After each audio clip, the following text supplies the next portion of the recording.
pork caldereta with cheese. Madali lang po ang recipe ito.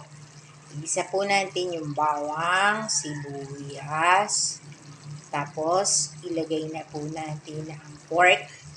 Tapos, lagyan po natin siya ng paminta, toyo, at saka po kalamansi. Yan po natin palalambutin yung ating pork. Pagkatapos po niyan, habang lumalambot yung pork, o pwede na po nating ilagay dyan yung patatas. Sabay-sabay na po silang lalambot dyan. Huwag po natin kalilimutan, kasabay na rin sa pagpapalambot, ilalagay na rin po natin yung ating kalamansi.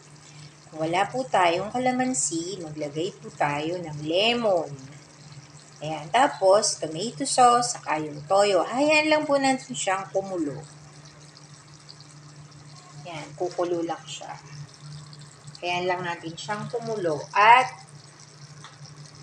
atin siyang haluin paminsan-minsan. Tapos, huwag nyo rin kalilimutang maglagay tayo ng cheese.